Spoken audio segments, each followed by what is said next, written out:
Good morning. We're here to talk about how to preserve your landscape, even in light of this drought. There are a couple of things I want to make everybody aware of.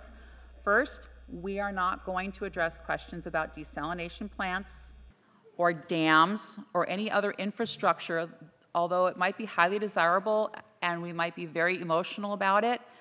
That is not what this panel will be addressing. We will be specifically talking about how we can help you and your plants and your trees get through this with the assets that we have left. So that said, we're going to start off with Jennifer Lancaster from Cayugas Water District. Hi, thank you. I'm here just to kind of set the stage as far as where we're at with water restrictions and why. And if you were at the previous panel, you heard a lot of this already, so I'll go through it pretty quickly. Next slide.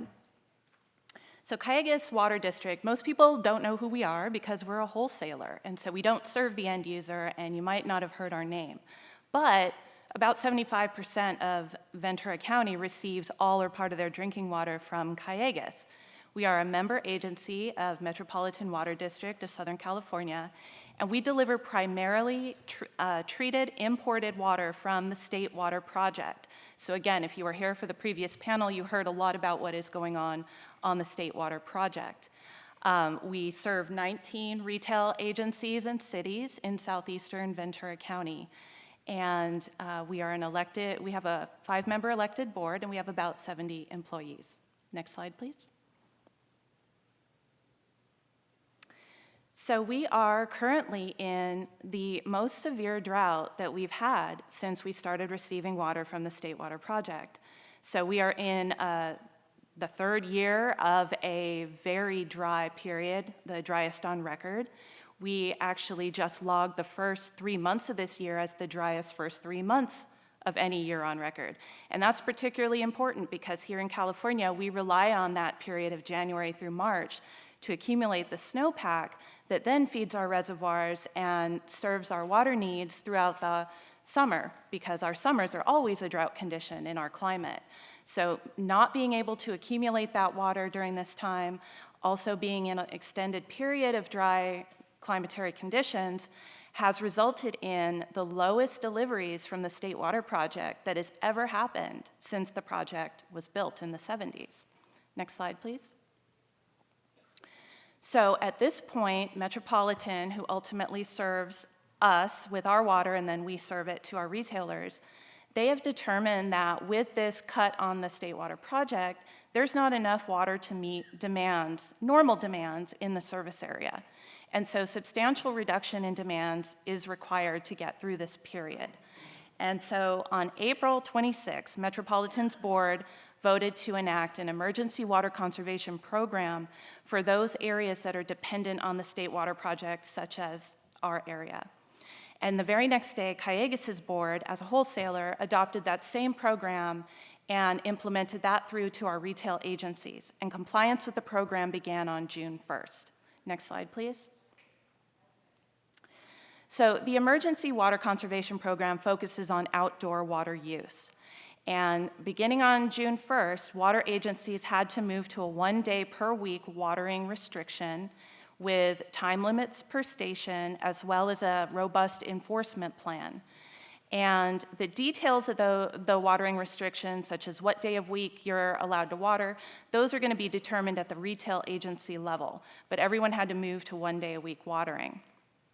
Now, the important thing is if we can't meet the conservation goals that we are intending to meet with the 1 day a week watering, the next phase of the Emergency Water Conservation Program is to move to no outdoor watering at all. And that could happen as early as September 1st, depending on the performance of the State Water Project dependent areas over the summer. So at this point, we are really encouraging everyone to prioritize the water you do have for your trees and your high-value plantings in your landscape to keep those alive through this period of water scarcity. Next slide, please. So why are we focusing on outdoor water use? The reason is because it's a substantial proportion of the water that is used in our service area. Especially here in the Conejo Valley and the Simi Valley, it's drier, it's inland, and it's primarily residential, single-family homes with large yards. So there's a lot of water being used outside to keep grass green and landscapes irrigated. So that is the focus of our emergency conservation program right now. And so we are looking at savings of 44 gallons of water per square foot per year when you replace your turf. So as you can see, that adds up a lot. And in fact, Calleguas's water demands have decreased their normal demands by about 20% since before the previous drought in 2014, 2016. And during the previous drought, a lot of folks ripped out their lawns and they put in climate-appropriate landscaping and other things. And so we do attribute some of that reduction in demands to turf replacement programs. But if you drive around the neighborhood, you'll see that there's still more lawns than drought-tolerant landscaping. And so there's still a lot of places where we can reduce. And especially with lawns comes a lot of inefficient irrigation sometimes. A lot of people way overwater their lawns, or their sprinklers come on in the middle of the night and they don't realize that they're watering their driveway just as vigorously as they're watering the grass. So cutting down on that kind of water waste is a painless place to cut water when we're trying to reduce our demands. So thirsty lawns plus inefficient irrigation, those really account for a substantial amount of water use. So next slide, please. So we like to direct everyone to bewaterwise.com. This is a great resource where you can find out all about rebates that are available for you to start saving water at your house. So of course, you've probably heard of the turf replacement program. In the Calleguas service area, the rebate starts at $3 a square foot that you can get for removing your lawn and replacing it with a sustainable, drought-tolerant landscape. And again, this program has a sustainability and ecosystem approach, and so there are some restrictions to the program, such as there's no artificial turf that you can put into your project, but it is definitely a way to save a lot of water. And you can apply for your rebate right now, get in the queue, get your rebate on hold, and begin the process of transforming your yard, removing your grass, stopping the irrigation. But you can also get an extension. The program's offering an extension right now. So you wait and put your new plants in the fall when the weather is more conducive, when the water availability hopefully is a little better, so that you can get your new plants established.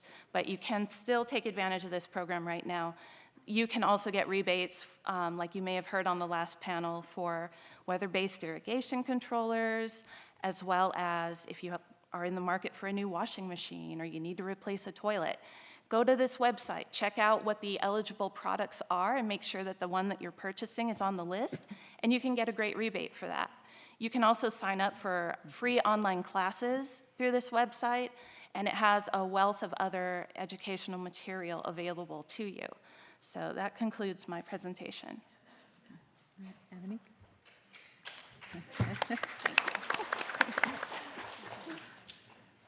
Okay, so I'm next. Good morning. My name is Annemiek Schilder. I'm the director of the University of California Cooperative Extension Office in Ventura and the Hansen Agricultural Research and Extension Center in Santa Paula. We are the program that runs Farm Advisor, Master Gardener, and 4-H, you may be familiar with already. So I get to talk to you a little bit about climate change and taking a step back to see what has been happening and what is predicted to happen. And so we're just going to look a little bit at what the Earth is experiencing. Next slide, please. So when we talk about climate change, one of the main things we need to take into account is the greenhouse effect. So the Earth is covered by an atmosphere, which is actually a very good thing, because without the atmosphere we would be a very cold planet.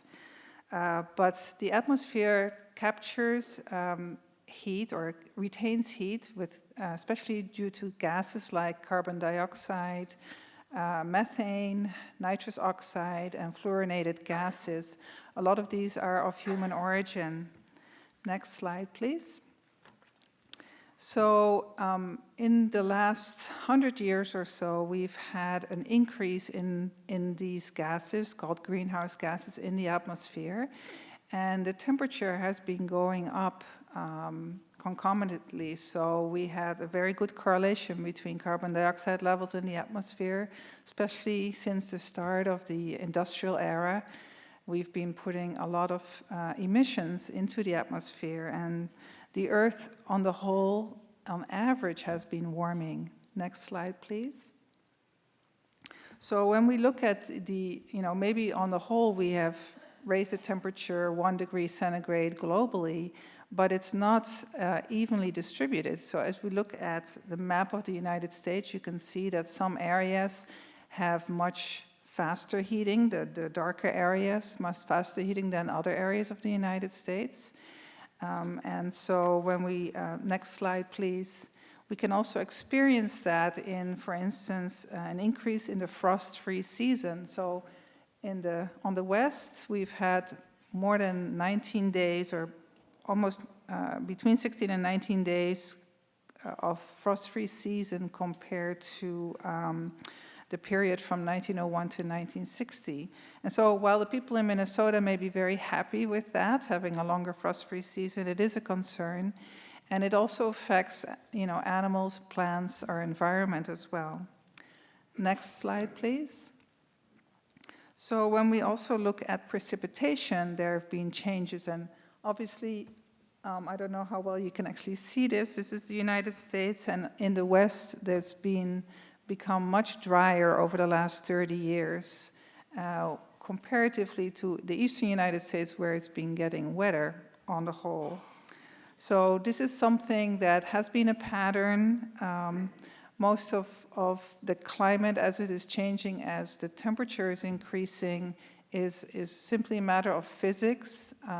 Gases expand as the temperature rises, and these climate patterns are changing, sometimes in somewhat unpredicted ways, because there are feedback loops in the climate.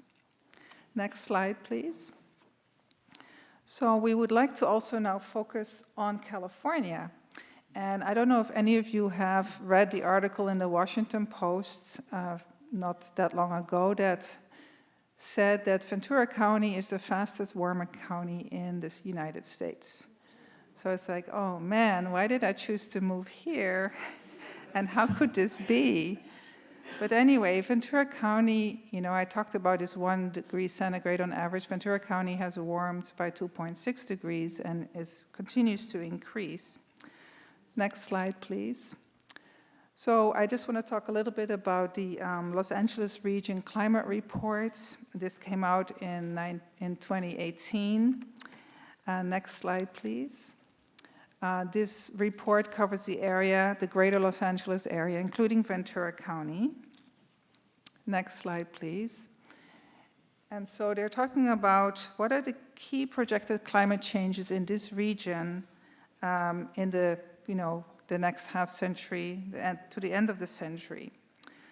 So they say that the average maximum temperature will continue to increase to about 4 to 5 degrees Fahrenheit by mid-century and 5 to 8 degrees Fahrenheit by late century. So basically, if we're doing nothing, if nothing changes, the temperatures will continue to increase.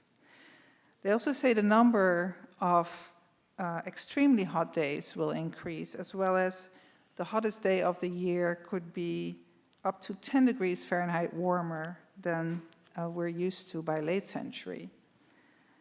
And also, while the average amount of precipitation may not change much, they're talking about much more extreme rainfall events. So maybe you'll have, instead of, let's say, 8 rainfall events, you might have 4, but they will be much more heavy, which unfortunately, results in a lot of runoff versus infiltration of water into the ground. A lot of it will run off through the rivers into the ocean. Next slide, please.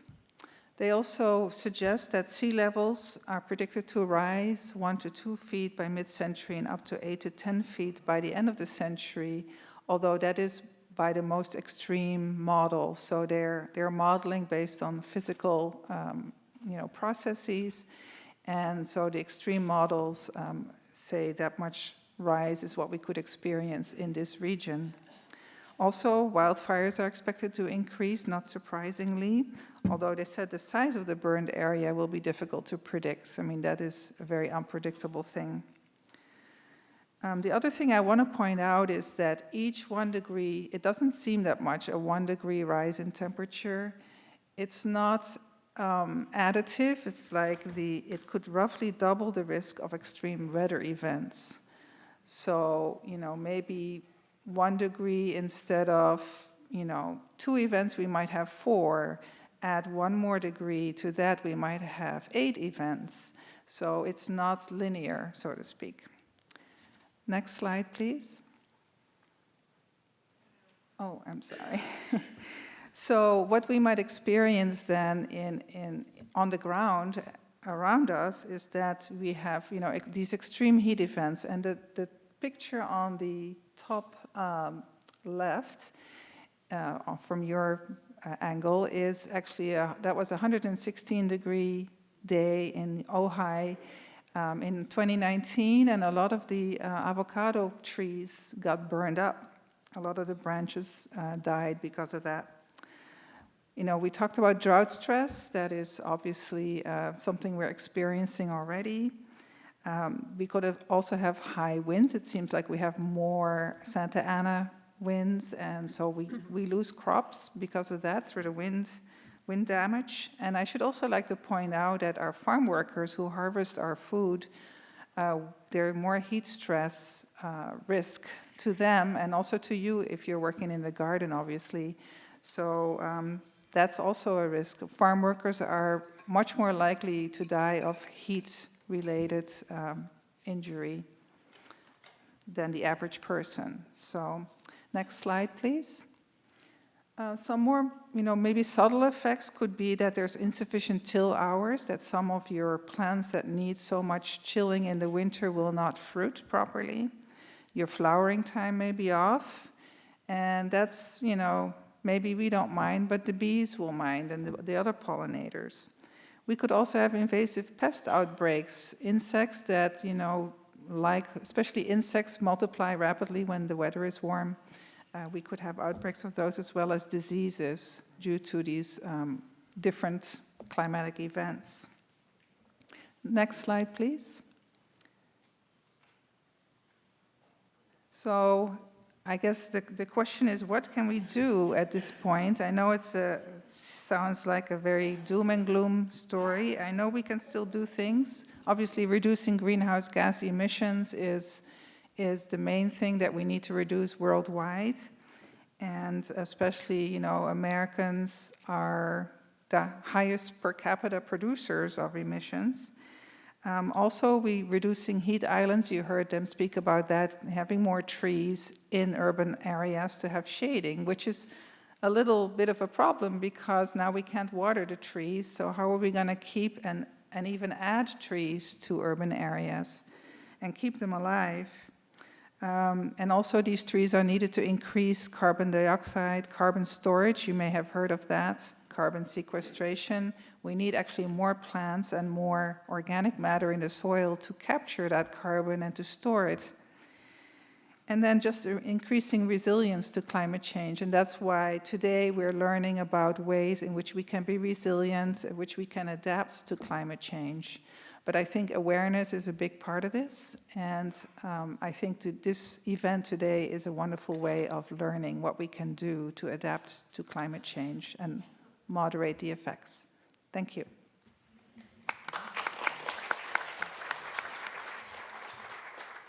Good morning. My name is Jim Downer. I work for the University of California Cooperative Extension as the Landscape Horticulture Advisor. Today, I'd like to share with you some tips on how to save your trees from drought. As you can see from the U.S. Drought Monitor map, we are already in drought, and this severe drought will probably spread as our summer months continue on.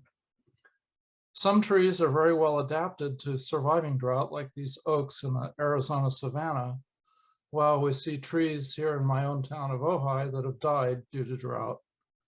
And this all has to do with making poor selections and then not maintaining the trees properly after they were planted initially.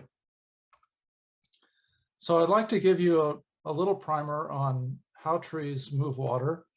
And this happens through the soil, plant, air continuum.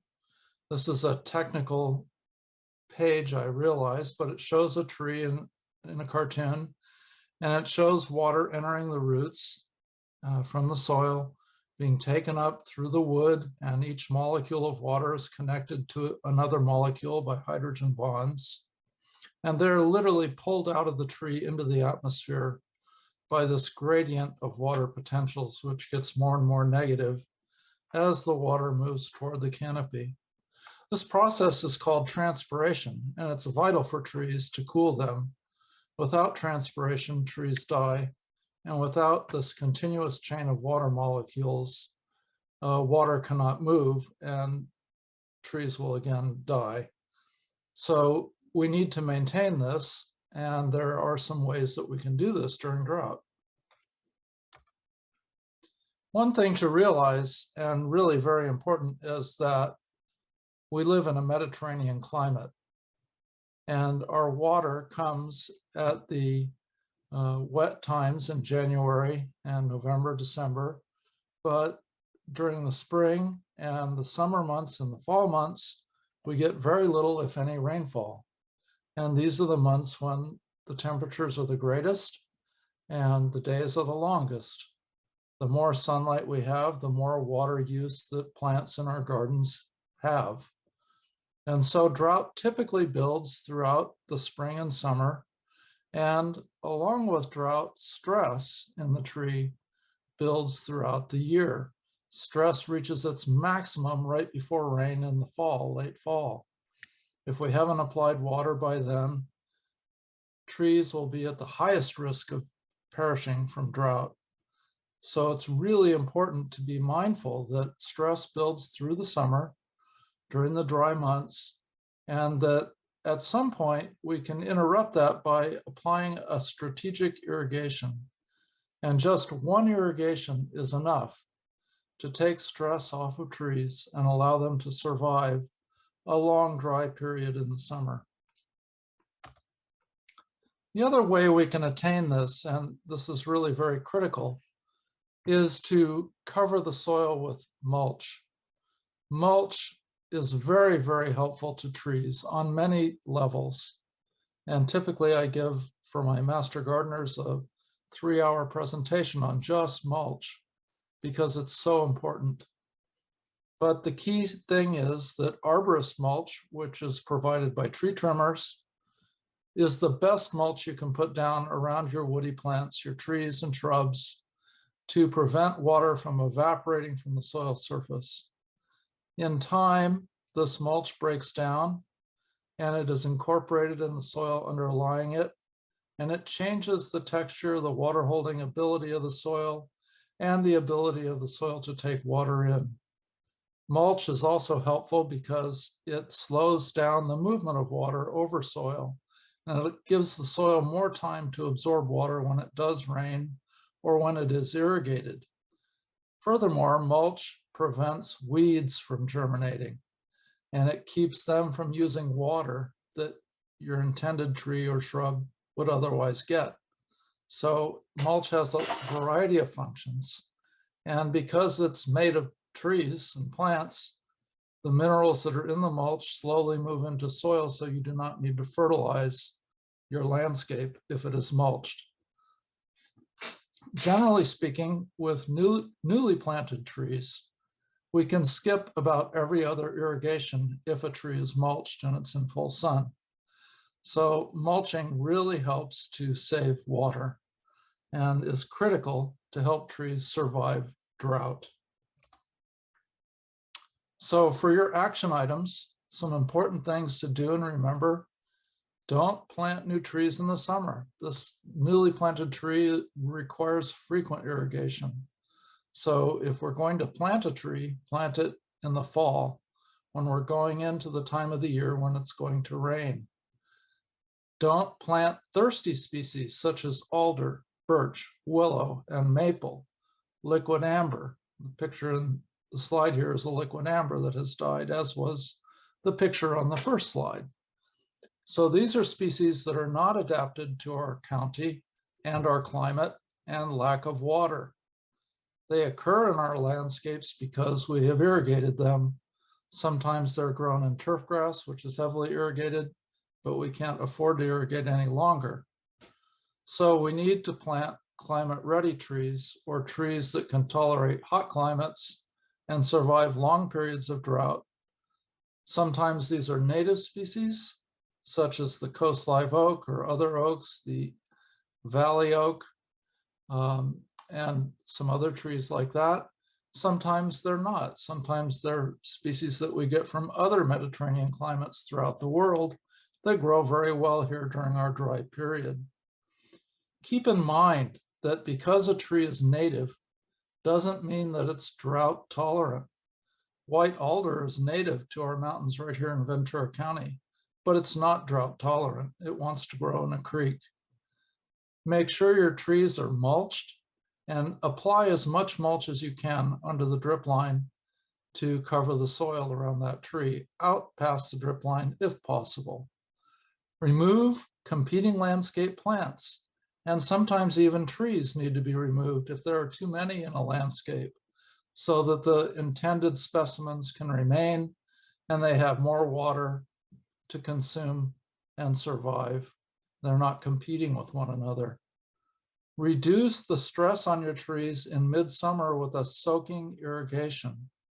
Make sure that the irrigation goes down at least 12 inches, and you can test this with a screwdriver.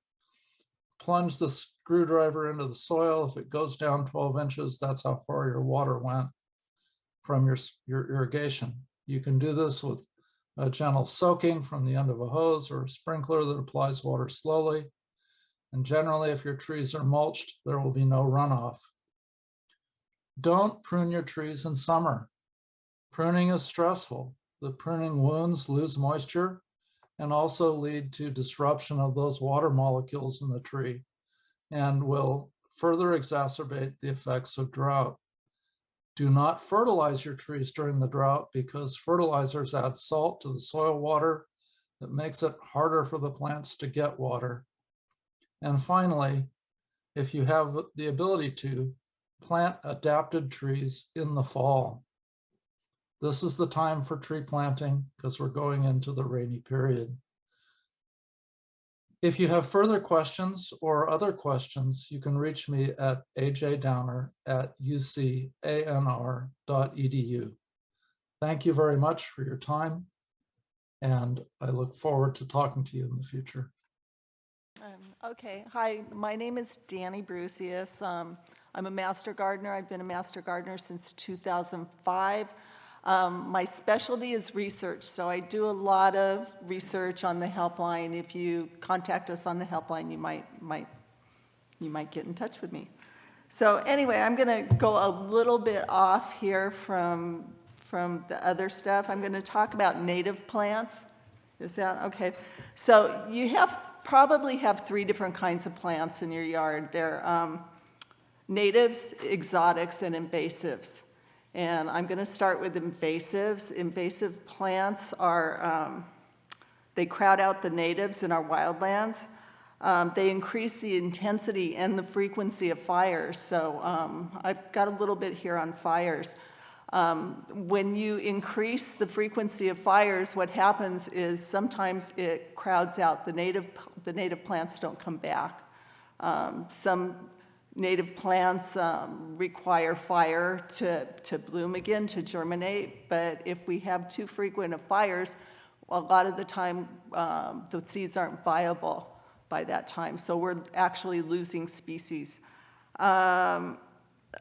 Let's see, exotics. Exotics those are the introduced plants that you have, and some of them might not, if they're not from a Mediterranean climate, they might not be, you might have to use more water to keep them alive. You need to work with them. My big beef with exotics is a lot of them don't attract the bugs. our little native bugs. And you might think, well, that's a good thing, no bugs. But if you don't have bugs, you don't have birds. And on to the natives. Okay, so there's thousands of choices. We have plants here that you can find nowhere else on earth. There's tons and tons of plants. The natives have evolved over time, and it creates a balance. So our wildlife, the pollinators, the birds, they all know, the little birds know, to go to this kind of grass for seeds and stuff like that. So it all works together. Native plants conserve water. And as Jim said, not all natives are drought tolerant, so you have to kind of watch for that. They're low maintenance. They're not no maintenance because especially in fire areas, you have to be careful with keeping the dead wood cut out and any leaf litter. Let's see, they don't require chemicals, okay? Your native plants, they don't even like fertilizer. So that's a good one. They have a low carbon footprint because if you figure that you don't have the gardener coming once a week and using the mower and the blower and putting the chemicals on your lawns, it's a lower carbon footprint for these. So if you're choosing natives, make sure you try and get as close to your plant community. We're a chaparral community here. And it's a big state. We've got everything from the Sierras to the coast. So the things that are going to do better are the ones that are closer to your plant community. The next thing is fire.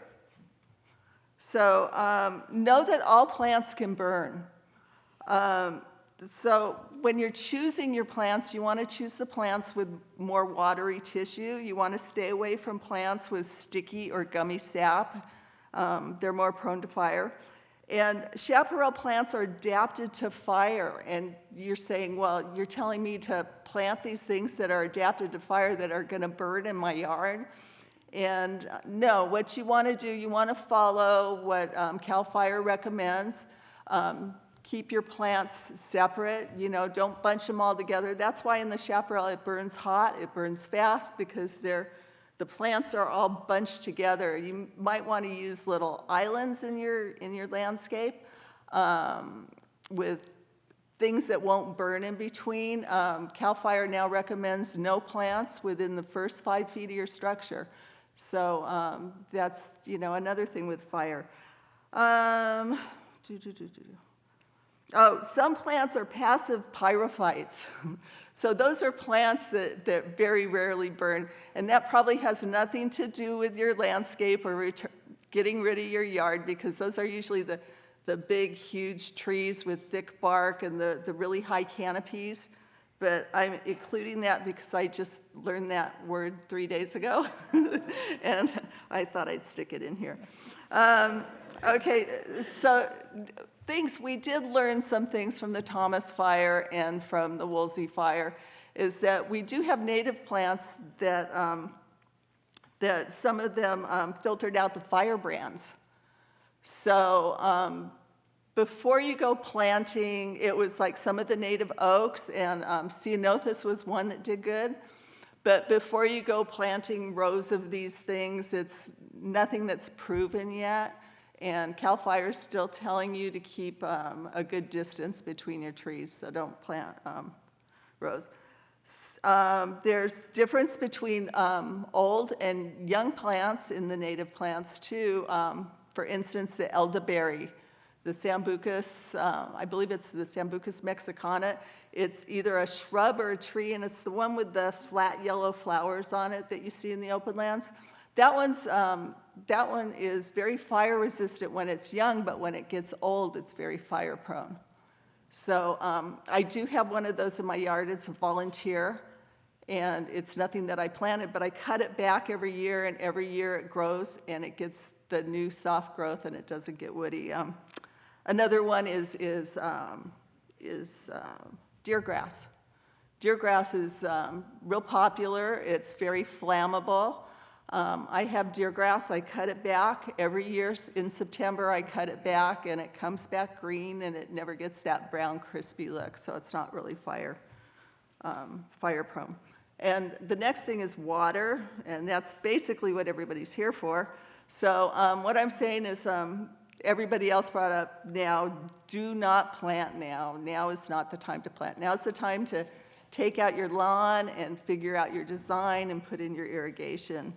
And note that your plants are not drought tolerant until they're established. So I see a lot of people out there, they freaked out when they saw that, you know, oh, we've got water restrictions, we're gonna go drought tolerant, and they're putting in these drought tolerant gardens, but those plants are not gonna be drought tolerant until they're established. And what established is when the roots grow into the native soil and the plant starts to grow, that's established. And you're gonna use a lot more water establishing your plants, so that's why you wanna plant in the fall. Some plants don't like summer water. That's perfect. You know, if you can get plants that don't like to be watered during the summer, one of them is ceanothus, and I'm selling ceanothus here, aren't I? Out of my trunk, just kidding. But ceanothus, it was a plant that did fairly good in the fires. It's a plant that was used in the landscape a lot, and we shied away from it because the landscaper said, well, it's not a very long-lived plant. The reason it wasn't a long-lived plant is because we put it on our irrigation systems and we were watering it 3 times a day. It doesn't like summer water. But no, if you have these plants that are drought tolerant, and we are still in a drought, because we are in a Mediterranean climate, and that's like 2% of the entire planet, so we're really special here. Know that if we're in a drought, we're not getting rain in the winter months, you're gonna have to water those plants to keep them healthy in the winter. So some tips are to pick slow growers. Slow growers are the enduring plants. And you may not like that they don't fill in real fast, like as fast as you'd like them to, but they're the enduring plants, and over time they will get better and better, and those are the plants that you're going to cherish in your yard. Pull weeds, as Jim mentioned, they may be using water that's intended for your plants, and don't fertilize. And that's all I have.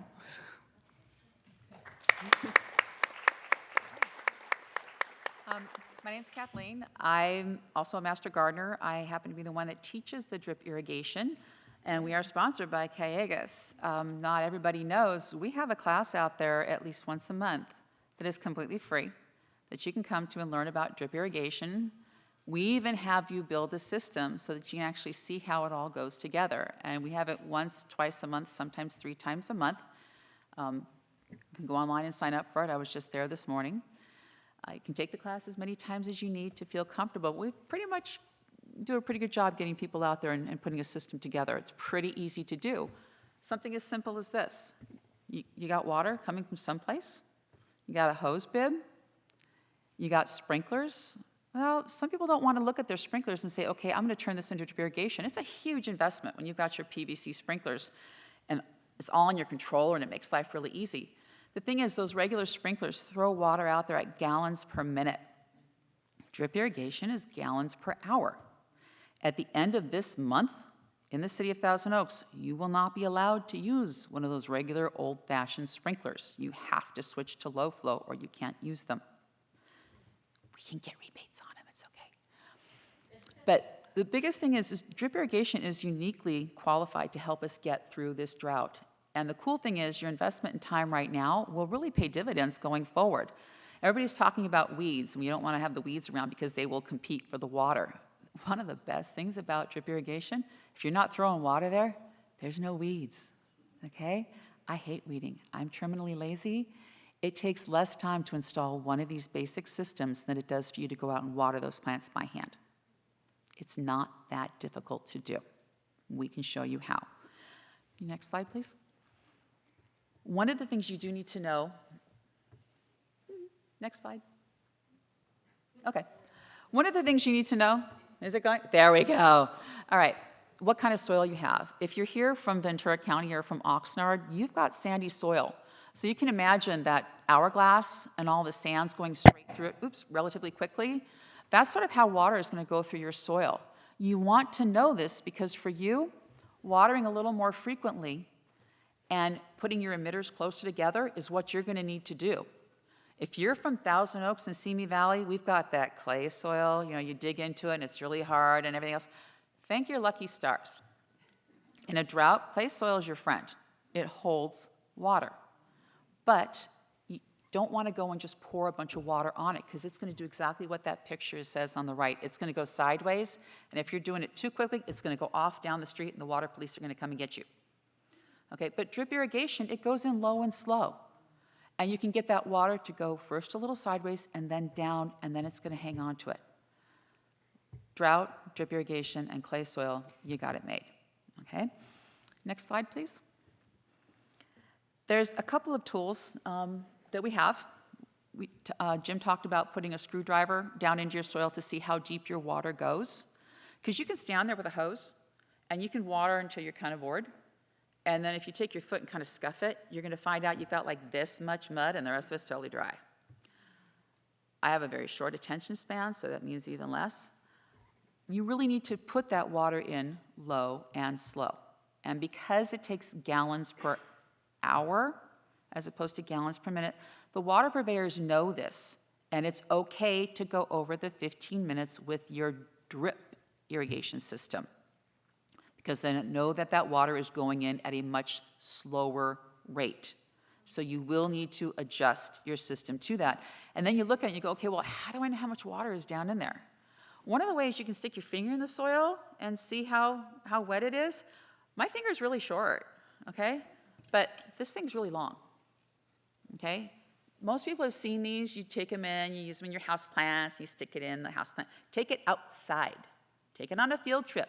You can water your orange tree and stick this in and find out how much water is in there, okay? It's a very easy thing to do. I have several of them outside. The best thing is, especially when we're all learning about all of this, is things like citrus trees, you know, their leaves kind of fold up and then they kind of droop and you're like, oh, it needs more water. It might not. It kind of does the same thing when you overwater it. This is a lot smarter than me, okay? So this will help you learn the signs, but the best thing is as you're going out, you're also learning how effective your irrigation is. This makes things a lot easier, and it's a simple thing to do. So this combined with the smartest controller we hope we have, you can give your plants what they need, even with drought restrictions. Jim talked about getting your trees through on that one interrupting deep irrigation. It does work. Your rose bushes will make it, okay? They can make it on that amount of irrigation every couple of weeks. If they're mulched, don't fertilize them. No, your babies won't have all the big pretty flowers on them this year, I'm sorry. But they will stay alive. If you add fertilizer and stress them and they start putting out all of those flowers, that's going to use up their resources. So you want to make sure to keep that in mind with your irrigation as well. You don't want to push a lot of new growth. You want to keep them alive. And yes, we can do it. Can we do it with our lawns? Really? It's a battle that's just not worth fighting. I'm sorry, I like a green lawn. There are certain lawns that can make it. If you've got kikuyu, you know, there's things like carapia, things like that you can put in that take effort and still take water. But for right now, a big bag of grass seed is not that expensive. Just take the water away from the lawns, put it into your high-value trees and shrubs. You can keep them alive. Okay, can I have the next slide, please? For drip irrigation, which is my thing, it's pretty basic. You know, you want to get the water from wherever it is you're starting from to wherever it is you want it to go. And we do that through just a series of tubes, polytube. It's a very simple, very inexpensive thing to use. There's a few basic things to understand in terms of how they're put together, but it is really not difficult to do. The next thing is, once you get the water there, how are you going to get it out? Well, we can get it out in any way you want. There's all these wonderful little emitters, and you might walk into the store and kind of go, oh my gosh, there's all of this stuff here. But once you understand the basics of it, it goes from being intimidating to being a toy store. They've got little emitters. You can set it up to where it's misting your ferns or giving your little hummingbird buddies a little shower. You can keep the humidity up in your greenhouse. You can have it, you know, trail down off your chains in your pergola and take care of your hanging plants while you're on vacation. And you can run all of this off of the same system. and you can still put a controller on it. They make timers for hose bibs. This one costs about $45, $50. It runs on a battery. You change the battery twice a year. But I can program this to run however long I want on what days of the week that I want. They make them that are electrical. You can wire them in if you're so inclined. I'm lazy. They also make them in solar, which works really, really well, but I'm cheap and lazy. So this one works fine for me. You attach it to your hose. There's a few other parts that we will teach you how to attach that has to do with controlling the pressure through a drip system. If you don't control the pressure, the little emitters are going to blow off and you're going to have little spouts going off all over the place. We control the pressure. We put a filter on it to keep any little particles out.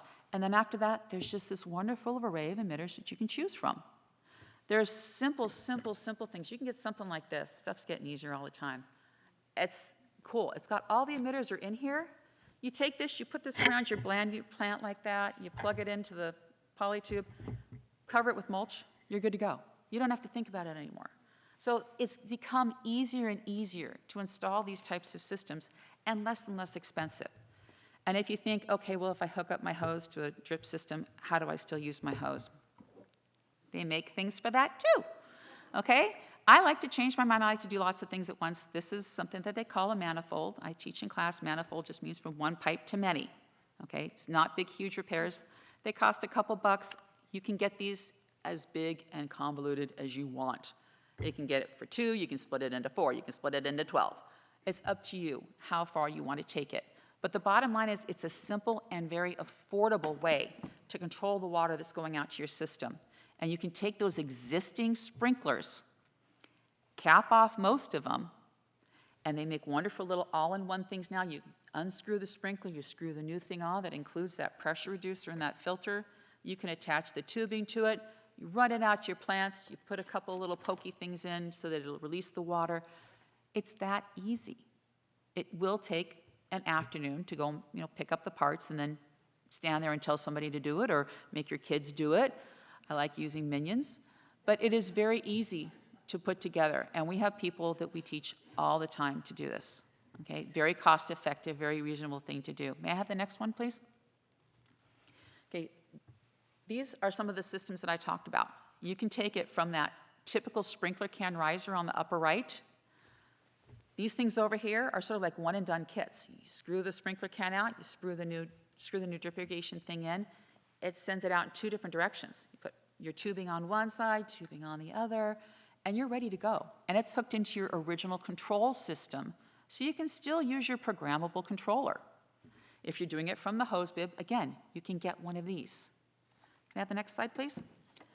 The bottom line, though, I don't care what system you use, as long as the appropriate amount of water gets to where it needs to go. If you've got new plantings or something that you're worried about, let me introduce you to something new, okay? This is called a jug. I use an old vinegar jug, just because I like it. Costco size, isn't that cool? I took this jug, I would take a heated up ice pick, poke 2 holes in it, fill it up with water, put the cap on, I do turn it upside down, walk out to the tree, go like that, and I walk away. I did have to write, please don't remove on it, because I had a neighbor that was concerned somebody was leaving trash in my front yard. I just put this up next to the plant, and it slowly drips in. I didn't have to run anything other than my sorry little hiney out there to the tree and put that down. I now have a very effective drip irrigation system.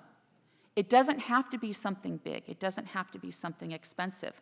I can do this, put it out there on the tree that's on my parkway that has no other irrigation going to it, and my tree will be just fine.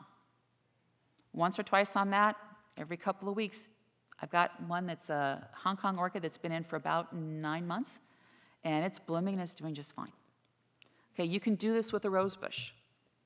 You can do it with whatever you need to do it with. Or you can buy the fancy one. They make these little tree-hugging bags. Many people have seen them where they're kind of hug on the parkway trees. It's sort of green, and you fill it up, and it just slowly leaches water out. If you want to go the fancy way, you can do that too.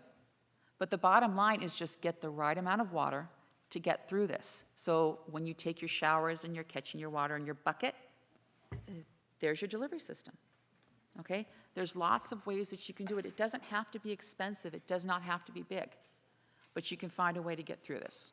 Okay. All right, I think we're ready to open up for questions. Do we have Jim on the line? Okay. We do not yet, Thank you. but we have some questions. We've got 2 people here, so why don't we start with them, and then we'll switch back onto the web, please? Okay. Okay. Hello. Oh, is it on? Oh, I can't hear. Hello.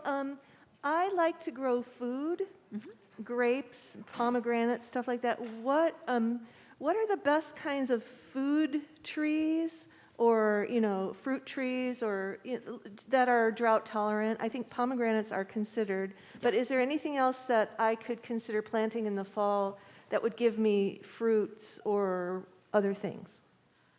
There we go. Okay, once the trees are established, they do very well. Pomegranates are wonderful for something like that, but I have apple trees that are suited to our area in terms of chill hours. I'm not trying to grow, something exotic. I'm growing trees that can get by on very few cool hours. And those do very well with being watered intermittently. Not all trees require a lot of water. Citrus actually don't require a lot of water. I think Jim would probably have the best suggestions for us. Okay, restate the question. The best drought-tolerant fruit-producing trees. Oh, really good question. Glad you asked. Probably the Persian mulberry. Ooh, yum. Persian mulberry is in the Moraceae, the fig family, and they're extremely drought tolerant. But there's a lot of drought tolerance also in prunus, in particularly apricots. Apricots are grown dry land in Ventura County. They're grown in Upper Ojai without any water at all. No applied water, period. Nice. And so apricots, also pomegranates.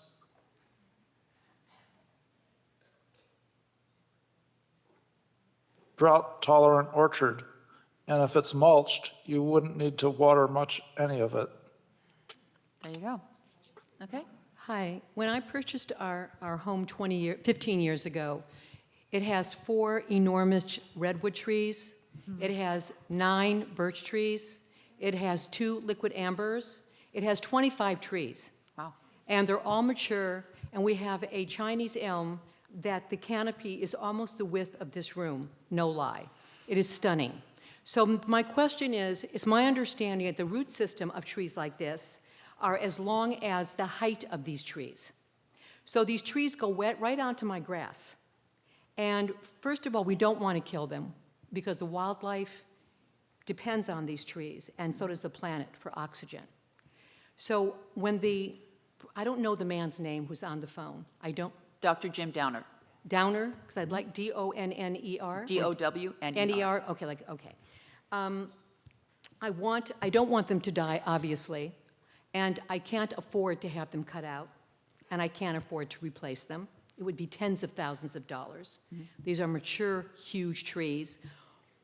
He said to water them, to irrigate them, and I'm going to have a company out because I have hundreds of shrubs. I have gorgeous property. I'm going to have every single shrub with a drip system. I'm hoping, my fingers crossed. It's going to cost thousands of dollars. I'm willing to do this. But my question is, Mr. Downer or Dr. Downer said to irrigate it during the summer for a lengthy period of time? Is that what he said? And if so, how long? I don't know what to do. Jim? The audio kind of cuts in and out. I think I got most of the question. Obviously, everybody's landscape is unique. Yes. And what you personally need to do is to saturate the root zone of the trees you intend to keep. The other thing is you should mulch. If you haven't mulched the root zones of the trees, they should be mulched. And you can start that right now. You can water through the mulch, and you can selectively remove trees that are less important than others. But the thing you should realize, you mentioned a number of trees. A lot of those are heavy water using, the redwoods and such. And you mentioned that they're old. Well, as trees grow larger, they use more water. Trees, when they're first planted, use very little water. Trees, when they mature, use a lot of water. And as they get larger and larger, they use more and more water. So If trees have been reliant on your lawn for their water, and that's where they're getting it, and you're going to turn off the water on the lawn, then the trees are going to suffer. And they'll start to show symptoms of drought. They'll start to lose leaves early. They'll start to die back. Some may die entirely. Bleeding on the trunk where bark boring insects have occurred, or other pests have attacked the tree. So the first thing is recognize when the trees are becoming stressed. Recognize when they're wilting, when the leaves are turning yellow, when you're getting dieback. Those are all indications of stress. And if that happens, that's your signal to apply some stress relief in the name of water. But if nothing is stressed, if everything looks okay, then you can just go along without watering. And trees and landscapes can often go the whole summer with no applied water. So the other thing is that many trees are adapted to take care of drought on their own. So they will just lose leaves, and not in an unhealthy way, they'll just let them go, and they'll go summer dormant. So your Chinese elm and many of the ash trees, such as evergreen ash or Mexican ash, they just defoliate, and they wait till water's available in the fall, and then they come back. So you have to know a little bit about the biology of your tree. You have to know your property. You have to know the soil. There's a lot of things to know. And you have to be able to monitor for drought stress. Don't get too excited about it yet. As I indicated in my presentation, drought stress really peaks out around the end of August going into September. That's when you're really going to see it. So if you need more help on this, there are publications I can refer you to, and or we could have private discussions on, as per my email, which I'll put in the chat on Zoom. But it was also in my talk, and also our Master Gardener helpline is there to help you with guidance. And I see that it's on the screen right now. So that's kind of a long answer, but it's also a very qualified answer, because every single landscape is different and that everybody's needs are different. Right. Thank you.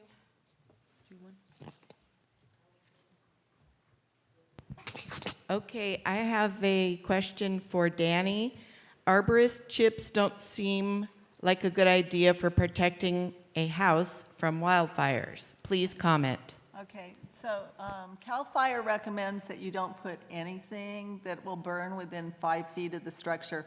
So what I did have chips up to the house. I replaced them with rocks.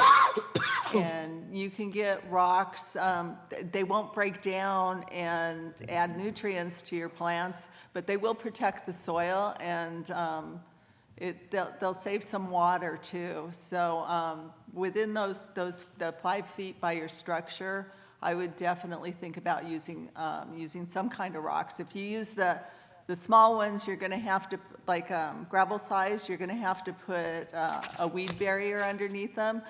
But I use I guess, egg-size rocks under mine, and I did not put down a weed barrier, and I have had no problem with it, except for there was one area where there were bulbs and the raccoons came and tore it up. But besides that, yeah, you can always use rocks, gravel, things like that.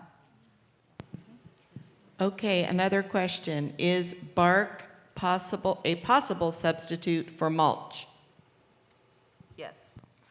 Yes, but mulch is anything that you put on top of, or bark, Bark is mulch if used on top. everything, yeah, mulch is anything you put on top. It could be pine needles, it could be rocks, it could be gravel, anything you put on top of the soil is, and stay away from the fine mulch. The bigger mulches are the best, because while the fine mulch looks really pretty, sometimes it mats and it doesn't let the water infiltrate. And you want a good, you want water and air exchange underneath the mulch. So the, at least medium-sized bark chips are the best, or bigger. Okay, yeah, go ahead. Go ahead, I'll wait. I actually have two questions, so I don't know if I'm allowed to do that. The first question is, are there any diseases we need to be aware of that the drought will exacerbate? And the other question is, if we do drip irrigation and we're allowed to do longer than our allotted 5 minutes per LA county, how do we tell the county that it's okay? I'll do the drip one first and then have Jim do the other. With drip irrigation, most water meters are digitally monitored now. They know how much water you're using, they know when, and they can see the patterns. They will know because of the volume reduction going out, that it's going out to a drip system. And as long as you can prove, you know, if they come to look, it's like, this is clearly drip. So they will be okay with it. If something shows up, then you do need to explain. If it's a situation where you're using a lot more water than you've ever used before, because now you've got drip systems like running under your grass and everything else, come on, be real. Some people are going to try that. Please don't do that to us. But they will know that it's a drip system based upon the volume that's going out. And then argue with your neighbors to say, it's okay, I got permission. Well, yeah, sometimes it requires some explanation, but you can show your neighbor also that this is a drip system and it requires being run over this time. And you can hand them back the water company's paperwork and say it very clearly shows this. So, but even with drip, make sure it's not, you know, running off onto the sidewalk. Drip systems can have problems. You do have to maintain them. If something's gone wrong, you need to find out if there's a little waterfall, the same way you do with the regular sprinkler system. Make sure you're keeping an eye on it, that something hasn't gone wrong and you're not shooting water down the gutter or anything like that. But yeah, the drip system can be run longer. And I know there's a lot of talk of, you know, people running their sprinklers for 5 minutes 3 times a week as opposed to 15 minutes 1 time a week. You're actually better off all at once. The rest of it, you can do a lot of evaporation. So you're actually better off allowing that water to go in slowly. But if you're going to use your regular sprinkler, switch to something called pulse, which just means run your sprinklers for like 2 minutes and let the water sink in, then come back in 2-3 minutes, and come back in 2-3 minutes. That's your best way to avoid runoff. So if you're still going to use regular sprinklers, switch to that. But you shouldn't have any issues if you're using drip irrigation. I have one comment. I'm lucky enough to, I have Triumpho is my water district, and we can actually go in online and you can look hourly at what your water use is. And the day that I run my sprinklers, it goes way up, and they can tell. They know. And I just want to add that the Emergency Water Conservation Program is targeted toward traditional sprinkler systems, and that drip irrigation and hand watering, those are not the target of the 1 day a week watering, because we as water districts understand that you do irrigate in a very different manner when you're using drip. And so, yeah, so I wouldn't worry about that if you have a drip system. Go ahead and continue to run it the way it most efficiently works in your yard. If you're watering by hand, that's fine. If you're using traditional overhead spray sprinklers, that's where you need to stick to your 1 day a week. And yes, if you want to break it up into smaller pieces, say you're allowed 10 minutes, you get to break it up 2 minutes, wait 2 minutes. As long as it's on your allotted day, that's fine. But that means don't water for a couple minutes on Monday and then again on Wednesday. So it has to all be on that same day. And to second that, that's what I was referring to. Watering it for a couple of minutes over several days is not efficient. You're going to have just a lot of evaporation. It's not going to get down into the soil to feed those roots. So please don't think that watering, you know, rather than taking your 15 minutes and going 5 and 5 and 5 on 3 different days, that's not the better way to go. You really want to get that water down into the soil to the roots where it's going to do its best job. Okay. The other question that she had about diseases. Oh, the diseases. You want to go for it? I can go, or Jim? Okay, I guess it's me. So the other question was whether some diseases could become worse. And yes, there is a pathogen of trees that is often found in many trees. Botryopsferia, it may already be in the tree, and it only expresses itself when the tree is stressed. So you could have some dieback on branches that is caused by a fungus that basically preys on the plant when it's stressed. So, for control of that, it's best to prune it out, and, try to, again, help the tree by not letting it get too stressed. Thank you for the question. Yes. Yes? Okay, hopefully this will be a quick question. You said skip the fertilizer, but I wanted to know what your thoughts were on adding silica, and if it's worth it to use, how often for trees and high-value plants? What's your reasoning for adding silica? Because it's supposed to be good for stress, like to reduce stress and help with water mode transport? No? Is it not worth it?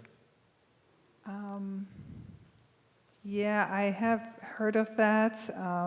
Maybe strengthening plant cell walls and such, but I'm not really sure as far as, when to apply, how much. I would need to look back to see if there was some research that was done on that, so. So it's probably better just to skip it at this point, or? Yeah. Okay, thank you. I've been looking for a landscaper or a landscape designer to be able to replace what we currently have. And my usually successful Google search has not been very helpful. Is there anywhere you can point to say these are the people that are the type of designers, or is there a certification maybe that we should look for? Thanks. We look for certifications, but we can't advocate anybody. I'm sorry, we're not able to provide that endorsement. You do want somebody that's licensed, that's certified. Definitely look for referrals. You want somebody that's licensed, bonded, and insured. It may seem like it's a little more money, but you really want someone to know what they're doing. And then the next thing is, don't do it right now. There's a strong chance that we could have no outdoor irrigation at all. And that's a huge investment in time, money, labor. Wait. And, yeah, and I've seen there's a lot of new designers out there that are doing crazy things. They're like removing soil, and they're bringing in all kinds of different things into your yard. Make sure that you get referrals and people that are happy with their work, because there's gonna, every time something like this happens, you get people that come in that don't really know what they're doing. Yeah, they just want to kind of sort of take advantage of everybody's anxiety and say we can fix the problem. And sometimes the best way to fix the problem is just not do anything. Just be patient, keep your trees and your shrubs alive, and then... And keep your soil. Yeah, keep your soil. Don't give your soil away. Yes? Hi, excuse me. I have a zoysia lawn, which I've had it for 35 years, I would guess. It's very well established. And my gardener planted it because it was drought resistant. So I do use, a regular sprinkler system because it's thick, it's 6 inches thick at least. Is there a better way to water that, or? With what you already have, and in order to keep that lawn alive, you can stick with what you have, switch to the pulse process, in other words, where you're watering a little bit at a time, allowing that surface tension. Dry soil tends to be what they call hydrophobic. It really kind of doesn't, it has to kind of adapt to having the moisture sink in. So by spreading it out, you're more likely to have it sink in. It's not going to look great. I mean, that's one thing. Everybody's lawn's going to be kind of brown and a little crispy, but it should make it. One of the things that we do know is with the restriction, I don't know if all of the districts have the restriction. If you're in Thousand Oaks, you can't use regular overhead sprinklers anymore as of the end of July. You need to switch to the low flow, I think it's a low flow rotary sprinkler to have available. They just change out the heads on them, and then you can continue to use it. But now it's a low volume, which is sort of like drip, and you're allowed to go a little longer because it's going to spray that water out a little slower, which means it's going to absorb better. So there's some good changes that can come from this. You're going to be making changes that'll be good going forward for a long time, and there's a lot of financial support for it. So switch to those, and then you can continue to keep it going. But be aware it's going to suffer, but it should make it. Yeah, it bounces back pretty well, so. Yeah, yeah. Can I just add regarding the low flow, that is a City of Thousand Oaks requirement, so that is not at the, regional level. And so if you live in the City of Thousand Oaks, I highly recommend you go to toakswater.org, their water page, so you can get those details, because I can't say for certain that the rotary sprinklers will be allowed under those new conditions. So before you spend any money, make sure you understand exactly what is going to be required in your city. And if you don't live in the City of Thousand Oaks, then that might not be a requirement that's going to come your way. I do know that Thousand Oaks, it's the end of this month, you can't use the traditional overhead sprinklers. And I do have one other question.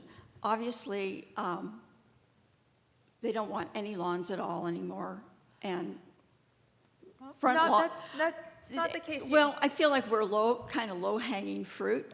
Are they doing anything to monitor and see how many people actually have their swimming pools covered?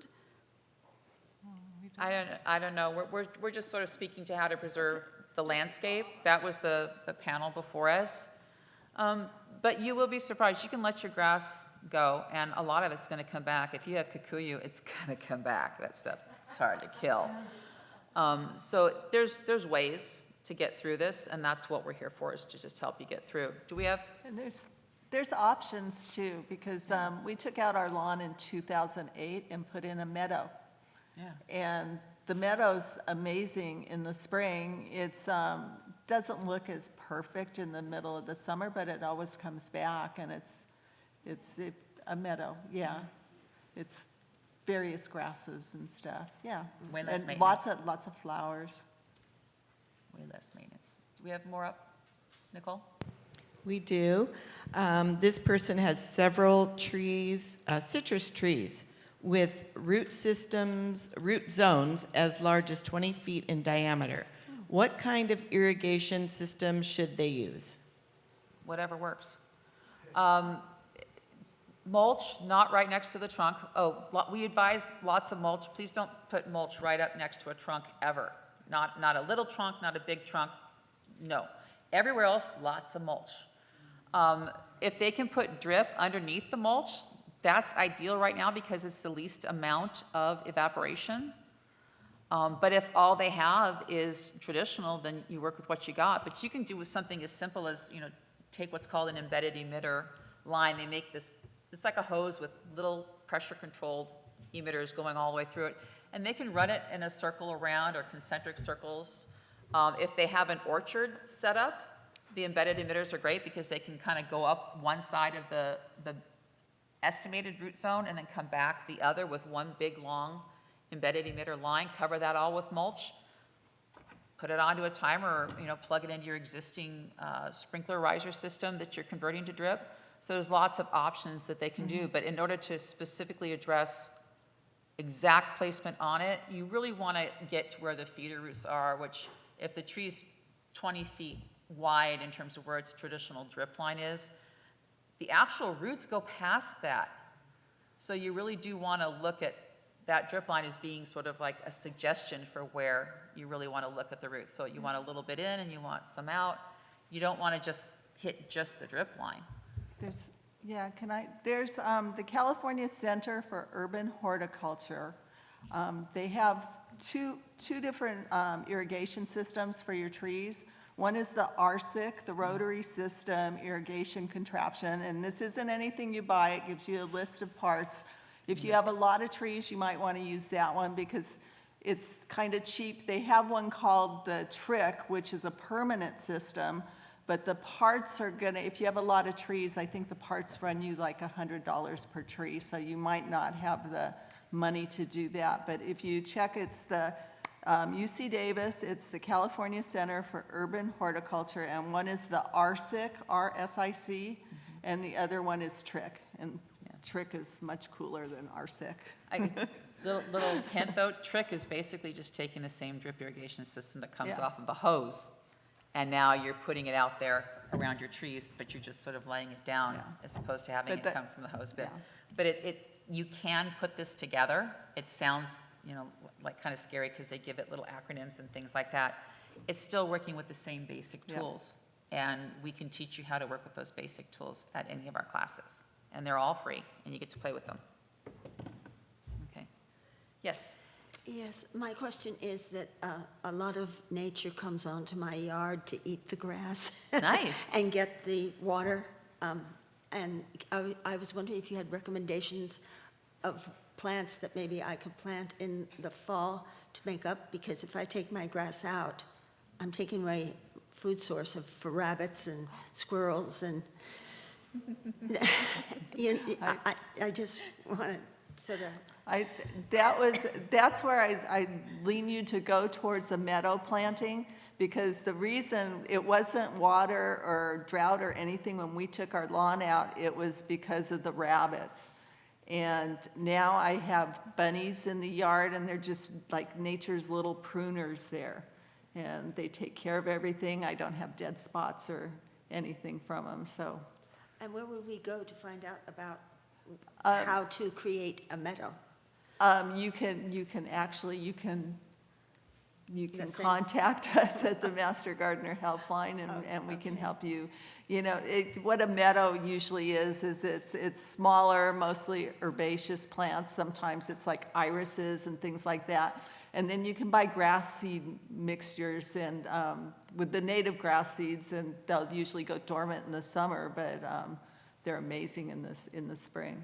If you go to the Master Gardener website too, there's classes that you can sign up for, not just drip irrigation, but that go about, how to replace your grass, how to go towards native plants, how to learn about specific trees. They've also got like things you can do with succulents, and there's an assortment of classes that are all pretty much free. Some of them have materials costs, but most of them you can go to and you can learn what you need to know to make those changes in your yard.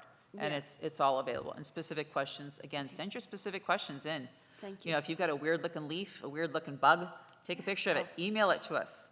Yeah, Okay. send us, we like pictures. If you're going to send pictures, if you have an issue with a problem, send us a picture of the problem, send us a picture of like the entire tree or shrub or whatever you're having, and then maybe a picture of around the base of it to help us determine what the issues are.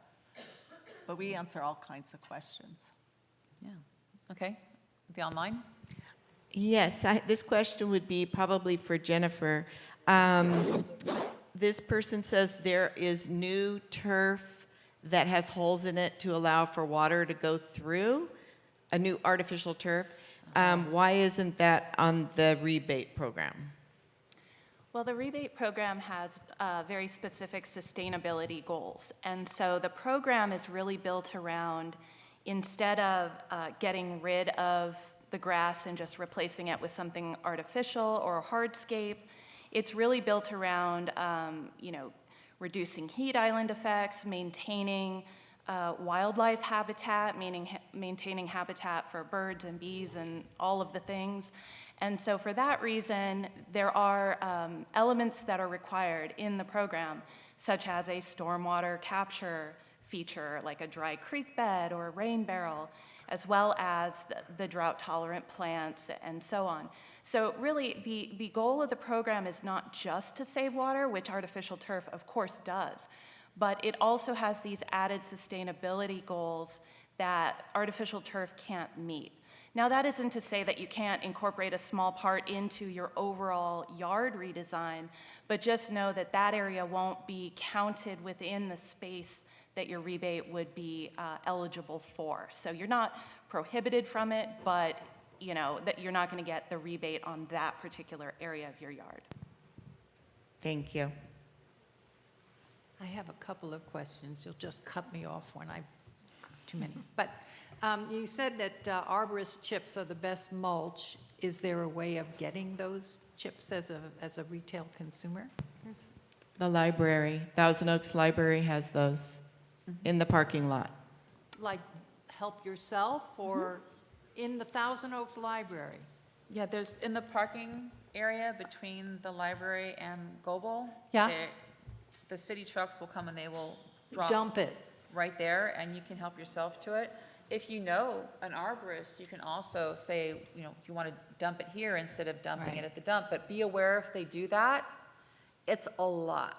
Yeah, no. I'll So- do the library. so are rocks. Okay. Yeah. Okay. Also, I have a system, I recently moved to a place that the system really doesn't work. It's a drip plus a riser system combined. So I called two fellows out to give me bids on making it a better system and drip and comply with all the new things. But you said there is a rebate for doing something like that or not? For converting I don't know what to call my system because it's got risers with drips and it doesn't work well. So I'm trying to make it one good system.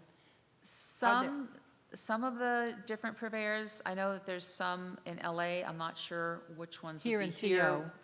I don't know that they have it. Some of them allow 15 cents a square foot for the drip irrigation itself. I don't believe that's for the Thousand Oaks one. No. But you would have to go to your particular water purveyor to see, because you can go on the bewaterwise.com and you enter where you're at and work with what your purveyor is, and it will show you what rebates are available. But I don't know that we have that here, but I do Because know. somebody mentioned it. I Well, hadn't, in terms of exchanging the heads of regular sprinklers, we don't have, that I know of, if the city of Thousand Oaks is your water purveyor, that's who you would have to go to see. okay. And like I said, I do know that there's some in LA where they will give you 15 cents a square No. foot for Okay. the drip All right. costs. But we do teach the classes for free, So, and it's relatively inexpensive Yes, to do. but unfortunately, I'm not able any longer to do that work.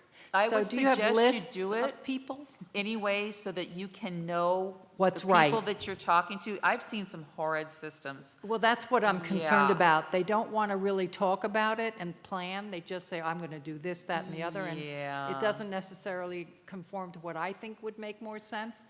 And they're expensive. So, They can be. It's good to know what it takes to do it okay. and whether or not they're doing it the right way. Like I said, I've done a lot of rehab work, and sometimes you just look at it, you kind of scratch your head and just cut it out and start over. And that's an awful thing to do. So by learning what it is you're hiring, you're always going to be That's a better good off. So idea. take the class if for no other reason, then you will now know if somebody's doing something wrong and you know to run away. So it's a good idea to learn what you're going into. That And I would makes recommend sense. that for any project. If you're going to have somebody replace flooring in your house, you're going to ask them questions. Right, well, they So- don't like to answer them. That's That has been a questionable right there. consistent thing with a lot of contractors that Yeah, I- if they won't tell you how, then I would wonder what they know. Okay.